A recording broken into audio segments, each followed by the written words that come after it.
Hi, welcome back to Shweta Mohan Shweta ಅಡುಗೆ YouTube channel.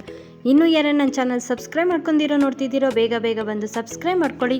ಹಾಗೆ ಪಕ್ಕದಲ್ಲಿರುವ ಬೆಲ್ಲೈಕನ್ನ ಕ್ಲಿಕ್ ಮಾಡಿ. ನಾನು ಮಾಡೋ ವಿಡಿಯೋಸ್ ನಿಮಗೆ ನೋಟಿಫಿಕೇಷನ್ ಬರುತ್ತೆ. ಈಗ ಹೊಸ ವರ್ಷ ಹತ್ತಿರ ಬರ್ತಿದೆಯಲ್ವಾ, ಹೊಸ ವರ್ಷಕ್ಕೆ ನಮ್ಮ ಮನೇಲಿ ಮಾಡುವಂತಹ ರೆಸಿಪಿ ಇದು ದೋಸೆ ಸ್ವೀಟ್ ಇದ್ಕಿದ ಬೇಳೆ ಸಾಂಬಾರು. ತುಂಬಾ ಟೇಸ್ಟಿಯಾಗಿರುತ್ತೆ. ಅದರಲ್ಲೂ ಸ್ವೀಟ್ ಇದ್ಕಿದ ಬೇಳೆ ಜೊತೆ ದೋಸೆ ಕಾಂಬಿನೇಷನ್ ಅಂತೂ ತುಂಬಾ ಚೆನ್ನಾಗಿರುತ್ತೆ. ಈಗ ಹೇಗೆ ಮಾಡೋದು ಅಂತ ನೋಡೋಣ ಬನ್ನಿ. ಮೊದಲಿಗೆ ನಾನು ಸ್ವೀಟ್ ಇದ್ಕಿದ ಬೇಳೆ ಹೇಗೆ ಮಾಡೋದು ಅಂತ ಹೇಳ್ಕೊಡ್ತೀನಿ ಬನ್ನಿ. ಸ್ವೀಟ್ ಇದ್ಕಿದ ಬೇಳೆ ಮಾಡೋದಕ್ಕೆ ಒಂದು ಪಾತ್ರೆ ತೊಗೊಂಡು ನೀರು ಕಾಯೋದಕ್ಕೆ ಇಡೋಣ. 2 ಗ್ಲಾಸ್ ನೀರು ಹಾಕಿ ಕಾಯೋದಕ್ಕೆ ಇಟ್ಟಿದ್ದೀನಿ. ಅರ್ಧ kg ಇದ್ಕಿದ ಬೇಳೆ ತೊಗೊಂಡಿದ್ದೀನಿ. 300 ಗ್ರಾಮ್ ಅಷ್ಟು ಬೆಲ್ಲ ತೊಗೊಂಡಿದ್ದೀನಿ. ಕಾಯಿ ಅರ್ಧ ಚಿಪ್ ತೊಗೊಂಡಿದ್ದೀನಿ. ಗಸಗಸೆ 1 ಸ್ಪೂನ್, ಗೋಡಂಬಿ 5 ತೊಗೊಂಡಿದ್ದೀನಿ. ಏಲಕ್ಕಿ ಪೌಡರ್ 10 ಏಲಕ್ಕಿಯಷ್ಟು ತೊಗೊಂಡಿದ್ದೀನಿ. ಕಡಲೆಪಪ್ಪು ಅರ್ಧ ಬೌಲ್ ತೊಗೊಂಡಿದ್ದೀನಿ. ಅದರಲ್ಲೂ ಈ ಥರ ವೈಟು ಮತ್ತು ಗ್ರೀನು ಎರಡೂ ಇದಕ್ಕಿದ ಬೇಳೆ ಮಿಕ್ಸ್ ಮಾಡಿದ್ರೆ ಸ್ವೀಟ್ ಇದಕ್ಕಿದ ಬೇಳೆ ತುಂಬಾ ಚೆನ್ನಾಗಿರುತ್ತೆ. ಈಗ ಮೊದಲಿಗೆ ಜಾರ್ ತೊಗೊಳ್ಳೋಣ. ಜಾರಿಗೆ ಕಾಯಿ, ಕಡಲೆಪಪ್ಪು, ಗಸಗಸೆ, ಗೋಡಂಬಿ, ಏಲಕ್ಕಿ ಪೌಡರ್ನ ಹಾಕಿ ನೀರು ಸ್ವಲ್ಪ ಹಾಕ್ಕೊಂಡು ನುಣ್ಣಗೆ ರುಬ್ಕೊಳ್ಳೋಣ. ನುಣ್ಣಗೆ ರುಬ್ಬಿದ ನಂತರ ನೋಡಿ, ನೀರು ಕಾಯೋದಕ್ಕೆ ಇಟ್ಟಿದ್ರಲ್ವ, ಕುದೀತಿದೆ. ಈಗ ಅದಕ್ಕೇ 2-3 ಸತಿ ಇದಕ್ಕಿದ ಬೇಳೆ ತೊಳ್ಕೊಂಡು ಬೇಯೋದಕ್ಕೆ ಹಾಕ್ಕೊಳ್ಳೋಣ. ನೋಡಿ, ಆಗಾಗ ಕೈ ಆಡಿಸ್ತಿರ್ಬೇಕು. ಈಗ 3/4 ಭಾಗ ಬೆಂದಿದ ನಂತರ ಬೆಲ್ಲ ಹಾಕ್ಕೊಳ್ಳೋಣ. ಫಸ್ಟೇ ಬೆಲ್ಲ ಹಾಕೋದಾದರೆ ಬೇಳೆ ಬೇಯೋದಿಲ್ಲ. ಹಾಗಾಗಿ 3/4 ಭಾಗ ಬೇಯಿಸ್ಕೊಂಡು ನಂತರ ಬೆಲ್ಲ ಹಾಕಿ ಚೆನ್ನಾಗಿ ಕರಗೋವರೆಗೂ ಮಿಕ್ಸ್ ಮಾಡ್ಕೊಳ್ಳೋಣ. ಈಗ ರುಬ್ಬಿಟ್ಟಿರೋ ಹಾಲನ್ನು ಹಾಕಿ ಮತ್ತೆ ಮಿಕ್ಸ್ ಮಾಡ್ಕೊಳ್ಳೋಣ. ಇದಕ್ಕೆ ಕಡಲೆಪಪ್ಪು ಹಾಕಿರೋದ್ರಿಂದ ತಳ ಹಿಡಿಯೋ ಚಾನ್ಸಸ್ ಇರುತ್ತೆ. ಆಗಾಗ ಕೈ ಆಡಿಸ್ಕೊತಿರ್ಬೇಕು. ನೋಡಿ, ಈ ಥರ ಮಿಕ್ಸ್ ಮಾಡ್ಕೊತಿರೋಣ. ಇದು ಗಟ್ಟಿ ಆಗೋವರೆಗೂ ಕಾಯಿಸ್ಕೊಳ್ಳೋಣ. ನಾವು ಕಾಯಿಸುವಾಗ ಮೀಡಿಯಮ್ ಫ್ಲೇಮಲ್ಲಿಟ್ಟೆ ಕಾಯಿಸ್ಕೊಳ್ಳೋಣ. ನೋಡಿ, ಈ ಥರ ನೀವು ಸ್ವೀಟ್ ಇದಕ್ಕಿದ ಬೇಳೆ ಮಾಡಿದ್ರೆ ದೋಸೆ, ಚಪಾತಿ, ಪೂರಿ ಜೊತೆ ತುಂಬಾ ಚೆನ್ನಾಗಿರುತ್ತೆ. ಈ ವಿಡಿಯೋ ಇಷ್ಟವಾದರೆ ಲೈಕ್ ಮಾಡಿ, ಶೇರ್ ಮಾಡಿ, ಕಮೆಂಟ್ ಮಾಡಿ, ಸಬ್ಸ್ಕ್ರೈಬ್ ಮಾಡ್ಕೊಳ್ಳಿ. ಹಾಗೆ ಪಕ್ಕದಲ್ಲಿರುವ ಬೆಲ್ ಐಕನ್ನ ಕ್ಲಿಕ್ ಮಾಡಿ. ನಾನು ಮಾಡೋ ವಿಡಿಯೋಸ್ ನಿಮಗೆ ನೋಟಿಫಿಕೇಷನ್ ಬರುತ್ತೆ. ನೋಡಿ, ಈಗ ಕರೆಕ್ಟಾಗಿ ಸ್ವೀಟ್ ಇದಕ್ಕಿದ ಬೇಳೆ ರೆಡಿಯಾಗಿದೆ. ಗ್ಯಾಸ್ ಆಫ್ ಮಾಡ್ಕೊಳ್ಳೋಣ.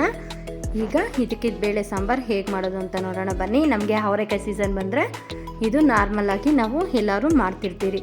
ಆದರೆ ಈ ಥರ ಮಾಡಿ ನೋಡಿ, ತುಂಬಾ ಟೇಸ್ಟಿಯಾಗಿರುತ್ತೆ. ಒಬ್ಬೊಬ್ಬರು ಒಂದೊಂದು ಥರ ಮಾಡ್ತಾರೆ. ಈಗ ನಾನು ಮಾಡೋ ರೀತಿ ನಿಮಗೆ ತೋರಿಸ್ತಿದ್ದೀನಿ. ನಾನು 2 kg ಅವರೆಕಾಯಿನ ಸುಲಿದು ಇದಕ್ಕೆ ಇಟ್ಕೊಂಡಿದ್ದೀನಿ. ನಾಟಿ ಈರುಳ್ಳಿ ತೊಗೊಂಡಿದ್ದೀನಿ. 2 ಈರುಳ್ಳಿಯಷ್ಟು ನಾಟಿ ಈರುಳ್ಳಿ ತೊಗೊಂಡಿದ್ದೀನಿ.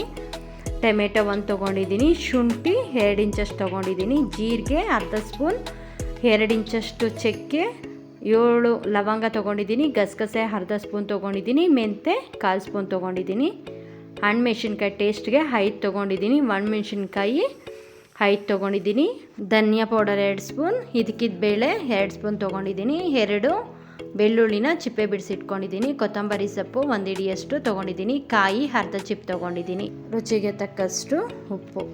ಈಗ ಸಾಂಬಾರು ಒಗ್ಗರಣೆ ಮಾಡೋದಕ್ಕೆ ಎಣ್ಣೆ 2 ಸ್ಪೂನ್ ತೊಗೊಂಡಿದ್ದೀನಿ. ಅರಿಶಿನ ಪೌಡರ್ ಅರ್ಧ ಸ್ಪೂನ್, 1 ಸ್ಪೂನ್ ಸಾಸಿವೆ, ಕರಿಬೇವು ಸ್ವಲ್ಪ, ನಾಟಿ ಈರುಳ್ಳಿ 5 ಹೆಸರು ತೊಗೊಂಡಿದ್ದೀನಿ. ಇಷ್ಟು ಒಗ್ಗರಣೆಗೆ.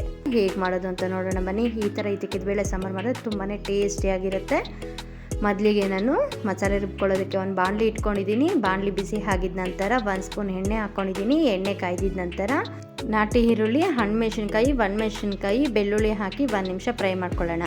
ನಾನು ನಾಟಿ ಈರುಳ್ಳಿನ ಮಾಮೂಲಿ ಮೀಡಿಯಮ್ ಸೈಜ್ದು 2 ಈರುಳ್ಳಿಯಷ್ಟು ತೊಗೊಂಡಿದ್ದೀನಿ. 1 ನಿಮಿಷ ಫ್ರೈ ಮಾಡಿಕೊಂಡು ಅದಕ್ಕೆ ಶುಂಠಿ, ಟೊಮೆಟೊ ಹಾಕಿ ಮತ್ತೆ ಫ್ರೈ ಮಾಡ್ಕೊಳ್ಳೋಣ. ಅದನ್ನು 1-2 ಸೆಕೆಂಡ್ ಫ್ರೈ ಮಾಡಿಕೊಂಡು ಅದಕ್ಕೆ ಸ್ಪೈಸಸ್ ಹಾಕ್ಕೊಳ್ಳೋಣ. ಆಗಲೇ ತೋರಿಸಿದ್ನಲ್ವ, ಚಕ್ಕೆ, ಲವಂಗ, ಗಸಗಸೆ, ಜೀರಿಗೆ, ಮೆಂತೆ ಹಾಕಿ 1 ಸೆಕೆಂಡ್ ಫ್ರೈ ಮಾಡಿಕೊಂಡು ನಂತರ ಅದಕ್ಕೆ ಇದಕ್ಕಿದ ಬೇಳೆ ಹಾಕಿ ಮತ್ತೆ ಫ್ರೈ ಮಾಡ್ಕೊಳ್ಳೋಣ. ನಂತರ ಇದಕ್ಕೆ ಧನಿಯಾ ಪೌಡರ್ ಸೇರಿಸಿ ಗ್ಯಾಸ್ನ ಆಫ್ ಮಾಡ್ಕೊಳ್ಳೋಣ. ಈಗ ಬಿಸಿ ಇರೋ ಇದರಲ್ಲೇ ಕೊತ್ತಂಬರಿ ಸೊಪ್ಪು, ಕಾಯಿ ಹಾಕಿ ಆರೋದಕ್ಕೆ ಬಿಡೋಣ. ನಂತರ ಒಂದು ಜಾರ್ ತೊಗೊಳ್ಳೋಣ. ಜಾರ್ಗೆ ಫ್ರೈ ಮಾಡಿಟ್ಟಿರೋ ಮಸಾಲೆನೆಲ್ಲ ಹಾಕ್ಕೊಳ್ಳೋಣ. ನೋಡಿ, ಎಲ್ಲ ಮಸಾಲೆನೂ ಹಾಕಿ ಅರ್ಧ ಗ್ಲಾಸ್ ನೀರು ಹಾಕಿ ನುಣ್ಣಗೆ ರುಬ್ಕೊಳ್ಳೋಣ. ನೋಡಿ, ಈ ಥರ ರುಬ್ಕೊಳ್ಳೋಣ. ಈಗ ಸಾಂಬಾರು ಹೇಗೆ ಮಾಡೋದು ಅಂತ ನೋಡೋಣ ಬನ್ನಿ. ಮೊದಲಿಗೆ ಒಂದು ಪಾತ್ರೆ ತೊಗೊಂಡಿದ್ದೀನಿ. ಪಾತ್ರೆ ಬಿಸಿ ಹಾಕಿಟ್ಟಿದ್ದೀನಿ. ಬಿಸಿ ಆಗಿದ ನಂತರ 2 ಸ್ಪೂನ್ ಎಣ್ಣೆ ಹಾಕ್ಕೊಳ್ಳೋಣ. ಎಣ್ಣೆ ಕಾಯ್ದಿದ ನಂತರ ಸಾಸಿವೆ ಹಾಕ್ಕೊಳ್ಳೋಣ. ಸಾಸಿವೆ ಸಿಡಿಸಿದ ನಂತರ ನಾಟಿ ಈರುಳ್ಳಿ ಹಾಕ್ಕೊಳ್ಳೋಣ. ಈಗ ಕರಿಬೇವು ಸಿಡಿಸಿದ ನಂತರ ಒಂದು ನಿಮಿಷ ಫ್ರೈ ಮಾಡ್ಕೊಳ್ಳೋಣ. ಒಂದು ನಿಮಿಷ ಫ್ರೈ ಮಾಡಿಕೊಂಡು ಇದಕ್ಕೆ ಅರಿಶಿಣ ಪೌಡರ್ ಹಾಕ್ಕೊಳ್ಳೋಣ. ಮತ್ತು 1 ಸೆಕೆಂಡ್ ಫ್ರೈ ಮಾಡಿಕೊಂಡು ಇಕ್ಕಿದ ಬೇಳೆನ ಹಾಕ್ಕೊಳ್ಳೋಣ. ನಾನು 2-3 ಸತಿ ತೊಳೆದಿದ್ದೆ. ಈಗ ಹಾಕಿ ಚೆನ್ನಾಗಿ ಮಿಕ್ಸ್ ಮಾಡ್ಕೊಳ್ಳೋಣ. ನೋಡಿ ಈ ಥರ ಎಲ್ಲ ಇದಕ್ಕಿದ ಬೇಳೆನ ಒಗ್ಗರಣೆ ಜೊತೆಗೆ ಮಿಕ್ಸ್ ಮಾಡಿಕೊಂಡು 2 ನಿಮಿಷ ಫ್ರೈ ಮಾಡ್ಕೊಳ್ಳೋಣ. 2 ನಿಮಿಷ ಫ್ರೈ ಮಾಡಿಕೊಂಡು ರುಬ್ಬಿಟ್ಟಿರೋ ಮಸಾಲೆನ ಹಾಕ್ಕೊಳ್ಳೋಣ. ಎಲ್ಲ ಮಸಾಲೆನ ಹಾಕಿ ಎಲ್ಲ ಫ್ರೈ ಮಾಡ್ಕೊಳ್ಳೋಣ. ನೋಡಿ ಈ ಥರ 1 ನಿಮಿಷ ಫ್ರೈ ಮಾಡಿಕೊಂಡು ಇನ್ನೂ ಸ್ವಲ್ಪ ಜಾರಲ್ಲಿ ಮಸಾಲೆ ಇರುತ್ತಲ್ವ ಅದಕ್ಕೇ ನೀರು ಹಾಕ್ಕೊಳ್ಳೋಣ. ನೋಡಿ ಸಾಂಬಾರನ್ನ ಹದ ನೋಡಿಕೊಂಡು ನೀರು ಹಾಕ್ಕೊಳ್ಳೋಣ. ನಾನೀಗ 10-12 ಜನಕ್ಕಾಗುವಷ್ಟು ಸಾಂಬಾರು ಮಾಡ್ತಿದ್ದೀನಿ. ಇದಕ್ಕೆ ಇನ್ನೂ 2 ಗ್ಲಾಸ್ ನೀರಷ್ಟು ಸೇರಿಸಿದ್ದೀನಿ. ನೋಡಿ 2 ಗ್ಲಾಸ್ ನೀರಷ್ಟು ಹಾಕಿ ಚೆನ್ನಾಗಿ ಮಿಕ್ಸ್ ಮಾಡಿಕೊಂಡು ಇದಕ್ಕೆ ರುಚಿಗೆ ತಕ್ಕಷ್ಟು ಉಪ್ಪು ಹಾಕ್ಕೊಳ್ಳೋಣ. ನಿಮ್ಮ ಮನೆಯಲ್ಲಿ ಸಾಂಬಾರಿನ ಹದ ಹೇಗೆ ಮಾಡ್ತೀರಾ ಅದ್ರ ಮೇಲೆ ನೀರು ನೀವು ಹಾಕ್ಕೊಳ್ಳಿ. ಈಗ ರುಚಿಗೆ ತಕ್ಕಷ್ಟು ಉಪ್ಪು ಹಾಕಿ ಚೆನ್ನಾಗಿ ಮಿಕ್ಸ್ ಮಾಡಿಕೊಂಡು ಮೀಡಿಯಮ್ ಫ್ಲೇಮಲ್ಲಿಟ್ಟು 5 ನಿಮಿಷ ಕಾಯಿಸ್ಕೊಳ್ಳೋಣ. ಒಂದು ಪ್ಲೇಟ್ ಮುಚ್ಚಿ. ಆಗಾಗ ಸಾಂಬಾರನ್ನ ತಿರುಗಿಸ್ಕೊತಿರ್ಬೇಕು, ಯಾಕಂದರೆ ತಳ ಹಿಡಿಯೋ ಚಾನ್ಸಸ್ ಇರುತ್ತೆ. ನಾವು ಇದಕ್ಕಿದ್ದ ಬೇಳೆ ಸಾಂಬಾರನ್ನ ಕುಕ್ಕರಲ್ಲಿ ಮಾಡಿದ್ರೆ ಅಷ್ಟೊಂದು ಟೇಸ್ಟ್ ಇರೋದಿಲ್ಲ, ಬೇಳೆ ಎಲ್ಲ ನುಣ್ಣಗಾಗೋಗುತ್ತೆ. ನಾವು ತಪ್ಪಲೆಯಲ್ಲಿ ಮಾಡಿದ್ರೆ ತುಂಬಾ ಟೇಸ್ಟಿಯಾಗಿರುತ್ತೆ ಸಾಂಬಾರು. ಈಗ ಮತ್ತೆ ಇದನ್ನು ತಟ್ಟೆ ಮುಚ್ಚಿ 5 ನಿಮಿಷ ಕಾಯಿಸ್ಕೊಳ್ಳೋಣ. ಬನ್ನಿ ನೋಡಿ 5 ನಿಮಿಷದ ನಂತರ ಸಾಂಬಾರು ರೆಡಿಯಾಗಿದೆ. ಈಗ ಇದಕ್ಕಿದ್ದ ಬೇಳೆ ಬೆಂದಿದೆಯೋ ಇಲ್ಲ ನೋಡೋಣ ಬನ್ನಿ. ತುಂಬಾ ಸಿಂಪಲ್ ಇದಕ್ಕಿದ್ದ ಬೇಳೆ ಸಾಂಬಾರು ಮಾಡೋದು.